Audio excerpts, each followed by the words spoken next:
अंग्रेजों द्वारा बनाए गए 3 कानूनों को खत्म करने के लिए सरकार ने 3 नए कानून बनाए। वो तीनों कानून लोकसभा से पास हो गए, अभी स्टैंडिंग कमेटी में है। स्टैंडिंग कमेटी भी उन तीनों कानूनों को फाइनलाइज करने वाली है। इसका मतलब आने वाले सत्र में वो राज्यसभा से पास हो जाएंगे और वो कानून बन जाएंगे। लेकिन सवाल यह है कि जो 3 नए कानून आ रहे हैं, जो Indian penal code, criminal procedure code और एविडेंस एक्ट को बदलने के बाद नए आ रहे हैं, क्या इससे अपराध कम होगा, भ्रष्टाचार कम होगा? क्या इससे घूसखोरी, कमीशनखोरी, दलाली, कटमनी, तोलाबाजी बंद हो जाएगी? क्या इससे चोरी, लूट, झपटमारी, हत्या, बलात्कार, अपहरण कम होगा? क्या इन 3 नए कानूनों को लागू होने से अलगाववाद, नक्सलवाद, माओवाद, कट्टरवाद, जिहाद ये रुकेगा? क्या ये 3 नए कानून बन रहे हैं और जब लागू हो जाएंगे, इससे रोहिंग्या बांग्लादेशी भारत छोड़ के भागेंगे? क्या इससे जो इस्लामिक कन्वर्जन होता है, जो जिहादियों के द्वारा कन्वर्जन होता है, जो मिशनियों के द्वारा कन्वर्जन होता है, क्या उससे रुक जाएगा? क्या इससे गरीबों की जमीन पे जो दबंग कब्जा कर लेते हैं वो रुक जाएगा? क्या इससे ड्रग माफियाओं का खेल, टेंडर माफियाओं का खेल, जो पूरा खनन माफियाओं का खेल रुकेगा? क्या इससे जो काला धन, बेनामी संपत्ति का खेल चलता, जो हवालाबाजी चलती है, रुकेगी? क्या इससे जो लोग इलीगल प्रॉपर्टी कब्जा करके बैठे हुए हैं वो जेल में चले जाएंगे? मेरा यह मानना है ऐसा नहीं होगा, क्योंकि ये जो तीनों कानून बनाए गए हैं ये केवल और केवल पुराने कानून का, पूरे पुराने वाले कानून को ही पढ़ के उसी में थोड़ा बहुत सुधार किए गए। ये जो तीनों कानून बने हैं इनमें केवल धाराओं को आगे पीछे किया गया है। जो धारा 10 थी वो धारा 20 हो गई, जो धारा 20 थी वो धारा 30 हो गई। एक उदाहरण के लिए बता रहा हूं, केवल धाराएं आगे पीछे हुई हैं, थोड़ा सा उसमें परिवर्तन हुआ है। मैं इन तीनों कानूनों को पढ़ने के बाद कह रहा हूं, इन तीनों कानूनों को बनाते समय न सिंगापुर का कानून पढ़ा गया है, न अमेरिका का कानून पढ़ा गया है, न दुबई का कानून पढ़ा गया है, न आपके जापान का कानून पढ़ा गया है, न कोरिया के कानून को पढ़ा गया है। ये केवल और केवल जो वर्तमान हमारे कानून थे उसी में थोड़ी सी सुधार करने की कोशिश की गई है। तो एक तरीके से ये मैं कह सकता हूं कि ये तीनों कानून नई बोतल में पुरानी शराब है। इससे जस्टिस विद इन ईयर नहीं होगा, इससे 1 साल के अंदर मुकदमों का फैसला नहीं होगा, इससे 1 महीने के अंदर जांच नहीं पूरी होगी। उसके लिए आपको रिफॉर्म करना पड़ेगा। मैं बार बार कहता हूं, ये मेरे हाथ में फेडरल पिनल कोड है अमेरिका का। ऐसा कानून हम भारत में क्यों नहीं बना रहे? हम क्यों अभी भी कानूनों का मकड़जाल बनाए रखे हुए हैं? ये 3 नए कानून जो बन जाएंगे, इसके बावजूद भी घूसखोरी का अलग कानून चलेगा, जमाखोरी का अलग चलेगा, मिलावटखोरी का अलग चलेगा, कालाबाजारी का अलग चलेगा, नशा तस्करी का अलग चलेगा, मानव तस्करी का अलग चलेगा, बलात्कार का अलग कानून चलता रहेगा। इन तीनों कानूनों को बनने के बाद भी आतंकवाद का एक नया कानून चलता रहेगा। इन तीनों कानून को बनने के बाद भी जो घटतौली नक्काली होती उसका अलग कानून चलता रहेगा। ये कानूनों का जब तक मकड़ जाल चलेगा तब तक जस्टिस विद इन ईयर नहीं हो सकता, तब तक 1 घंटे के अंदर एफआईआर, 1 महीने की जांच और 1 साल के अंदर फैसला नहीं हो सकता। पहली बात तो जो 3 कानून बनाए गए हैं इसमें भी झूठ पकड़ने के लिए कोई व्यवस्था नहीं किया गया है। इन तीनों जो नए कानून बने हैं इसमें झूठ को गंभीर अपराध नहीं घोषित किया गया है। जब तक झूठी गवाही नहीं रुकेगी, झूठी शिकायतें नहीं रुकेंगी, झूठे मुकदमे नहीं रुकेंगे और जो आदमी अवैध रूप से किसी के काम करेगा, अवैध दबंगई के बल पे किसी की जमीन कब्जा कर लेगा, उसके ऊपर जब तक गहरी पेनल्टी नहीं होगी तब तक अपराध कम नहीं होगा। यह कानून पूरी तरीके से नई बोतल में पुरानी शराब जैसे है। पहली बात, हमने जो धाराएं अभी बनाई उसमें जो सजा है वो सजा आज भी अमेरिका, फ्रांस, चीन, सिंगापुर के मुकाबले बहुत कम है। पहली बात तो शायद 1 नेशन 1 पिनल कोड नहीं हुआ है। दूसरा, जो सजा चल रही है वो बहुत कम है। उदाहरण के लिए हमारे यहां ड्रग स्मगलिंग में 3 से 7 साल सजा होती है, सिंगापुर में आजीवन कारावास, फांसी होती है। हमारे यहां घूसखोरी, कमीशनखोरी, दलाली में 3 से 7 साल सजा है और वो भी होती भी नहीं है। चीन में फांसी है, आजीवन कारावास है, सिंगापुर में आजीवन कारावास, फांसी है।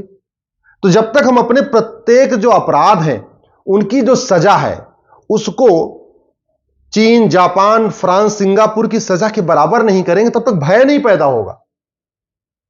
केवल कानून का नाम बदलने से, कानून की धाराएं आगे पीछे कर देने से अपराध कम नहीं होगा। अगर जस्टिस विद इन ईयर करना है, 1 साल के अंदर मुकदमों का फैसला करना है, तो सबसे पहले हमें 1861 का पुलिस एक्ट बदलना पड़ेगा, पुलिस चार्टर लागू करना पड़ेगा, पुलिस की अकाउंटेबिलिटी तय करना पड़ेगा कि आपको 1 घंटे के अंदर एफआईआर करना ही करना है। जैसे शिकायत आई आपको 1 घंटे के अंदर एफआईआर करना है। शिकायत के बाद आपको 1 महीने के अंदर जांच पूरी करनी है। जब तक ये अकाउंटेबिलिटी तय नहीं होगी तब तक जस्टिस विद इन ईयर नहीं होगा, तब तक इन 3 कानूनों का कोई फायदा नहीं होगा। दूसरी बात, झूठ को गंभीर अपराध घोषित नहीं किया गया है। जब तक झूठ को गंभीर अपराध नहीं घोषित किया जाएगा और झूठ पकड़ने के लिए नार्को पॉलीग्राफ ब्रेन मैपिंग कानून नहीं बनेगा, झूठ पकड़ने के लिए हर जिले में narco polygraph brain mapping lab नहीं बनेगी, तब तक झूठी शिकायतें चलेगी, झूठे मुकदमे चलते रहेंगे। गवाह अपनी आज एक गवाही देंगे, 3 साल के बाद कुछ पैसा वैसा मिल जाएगा, अपनी गवाही से मुकर भी जाएंगे। उसमें ये जो 3 नए कानून आ रहे हैं, इसमें न तो नार्को पॉलीग्राफ का प्रावधान है, न झूठ को गंभीर अपराध घोषित किया गया है, न झूठ पकड़ने के लिए लैब बनाने का कोई प्रावधान किया गया।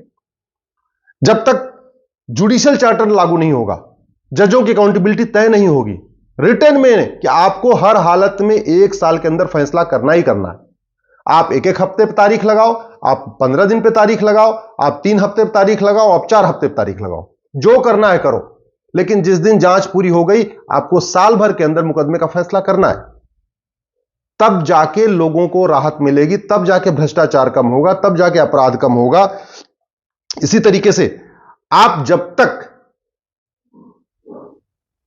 ये जो बल्क में चल रहा है, घुसपैठियों का अलग कानून, धर्मांतरण का अलग कानून, अलगाववाद का अलग कानून, आतंकवाद का अलग कानून, जब तक इन कानूनों को मर्ज करके one nation one penal code नहीं बनाएंगे, तो वास्तव में अगर हम चाहते हैं भ्रष्टाचार अपराध कम हो, तो सबसे पहले हमें one nation one penal code बनाना पड़ेगा, one nation one evidence code बनाना पड़ेगा, one nation one judicial code बनाना पड़ेगा, और जवाबदेही तय करने के लिए पुलिस चार्टर लागू करना पड़ेगा, जुडिशियल चार्टर लागू करना पड़ेगा।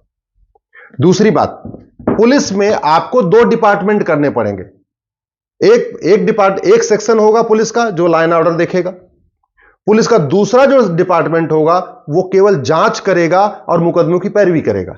अभी क्या हो रहा है, वही कांस्टेबल, वही दरोगा दिन भर चौराहे पे खड़े होकर लॉ एंड ऑर्डर भी देखता है, वही दंगा भी रोकता है, वही लाठी भी चलाता है, वही जांच भी करता है, वही जाके गवाही भी देता है। अरे भैया, वो पुलिस का आदमी है, मास्टर ऑफ ऑल थोड़ी हो गया, वो जय का पाल थोड़ी हो गया। आपने उसको जय का फाल बना रखा है, हर जगह उसी को लगा रहे हो, इसलिए कहते नहीं मास्टर ऑफ नन हो गया। उसको कुछ भी ठीक से नहीं कर पा रहा है, न ठीक से लॉ एंड ऑर्डर संभाल पा रहा है, न ठीक से मुकदमों की पैरवी कर पा रहा है, न ठीक से जांच कर पा रहा है, और न उसके बाद इसलिए सजा नहीं हो रही है।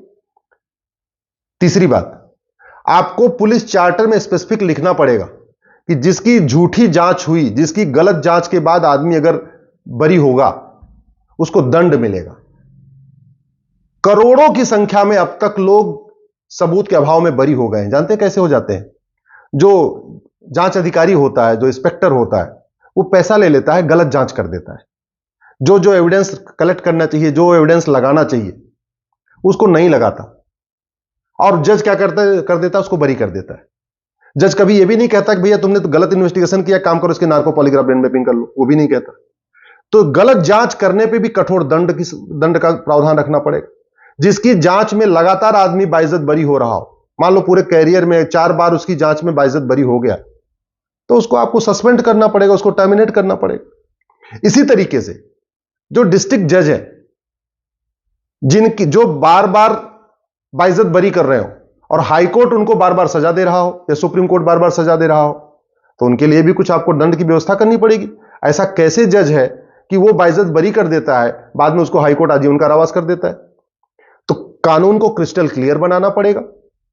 जजों की अकाउंटेबिलिटी तय करने के लिए एक जुडिशियल अकाउंटेबिलिटी बिल लाना पड़ेगा, एक जुडिशियल चार्टर लागू करना पड़ेगा, पुलिस की अकाउंटेबिलिटी तय करने के लिए एक पुलिस चार्टर लागू करना पड़ेगा, एविडेंस को जल्दी पकड़ने के लिए, सच को उगलवाने के लिए नार्को पॉलीग्राफ ब्रेन मैपिंग कानून बनाना पड़ेगा, हर जिले में narco polygraph brain mapping lab बनाना पड़ेगा। तब जाके जस्टिस विद इन ईयर होगा, तब जाके भ्रष्टाचार कम होगा, अपराध कम होगा, अपहरण कम होगा, तब जाके घुसपैठ और धर्मांतरण कम होगा। अन्यथा इन 3 कानूनों का कोई लाभ नहीं मिलेगा।